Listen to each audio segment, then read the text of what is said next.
আপনারা জানেন যে আগামীকাল আমাদের যে প্রধান উপদেষ্টা চট্টগ্রাম কৃতি সন্তান প্রফেসর ডক্টর ইউনূস সাহেবের আগমন উপলক্ষে আমাদের আজকের এই জলাবদ্ধতার প্রধান সমন্বয়কারী যাকে ডক্টর ইউনূস সাহেব দায়িত্ব দিয়েছেন চট্টগ্রামের মুখ্য জলাবদ্ধতার জন্য মাননীয় উপদেষ্টা ফজল কবির সাহেব আজকে বিভিন্ন এলাকা পরিদর্শন করেছেন।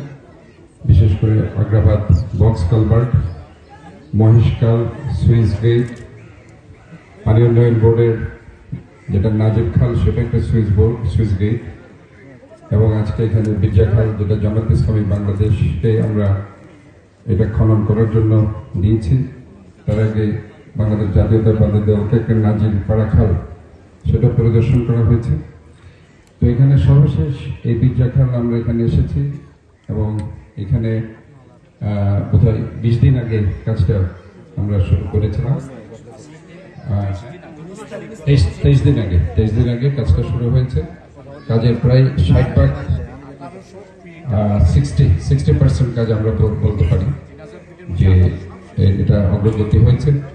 তো এখানে আসলে মূল জিনিসটা হচ্ছে আমাদেরকে যেটা আমরা মনে করি যে সবাইকে নিয়ে আমরা এই পরিচ্ছন্ন অভিযান আমরা করছি শহরটাকে একটা smart city, clean healthy city করার জন্য আমরা দল মত নির্বিশেষে সবাইকে নিয়ে একসাথে কাজ করতে চাই, এবং আমরা মনে করি এইভাবেই আমরা শহরটাকে আমরা সুন্দর রাখতে পারি যদি আমরা ঐক্যবদ্ধ থাকি, আমরা যদি সবাই মিলে একসাথে কাজ করতে পারি। আমি আসলে এই জন্য জামাত ইসলামকে বাংলাদেশকে ধন্যবাদ জানাচ্ছি, জামাতের আমির জনাব শাহজাহান চৌধুরী ওনার নেতৃত্বে, এবং এখানকার যে ইঞ্জিনিয়ার্সরা আছেন মঞ্জুরি খোরশেদ সাহেব, মোহাম্মদুদ্দিন খোকন সাহেব, ওনাদেরকে আমি স্পেশালি ধন্যবাদ জানাচ্ছি, এবং জামাত ইসলামী বাংলাদেশের অন্যান্য নেতৃবৃন্দ যারা আছেন ওনাদেরকে ধন্যবাদ জানাচ্ছি।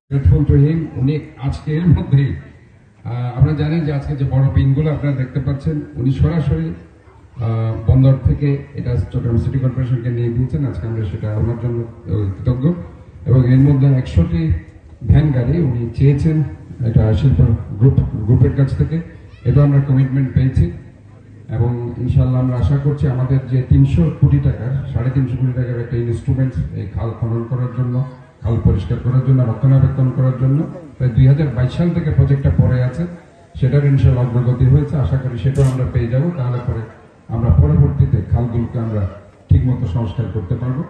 এবং আমাদের যে আগ্রাবাদ বক্স কালভার্ট যেটা প্রায় 2.5 কোটি টাকার একটা প্রজেক্ট, সেটাও উনি করে দিচ্ছেন ইনশাল্লাহ। সেজন্য আন্তরিকভাবে আজকের অনুষ্ঠানটাকে আমরা ওনাকে ধন্যবাদ জানাচ্ছি। ধন্যবাদ।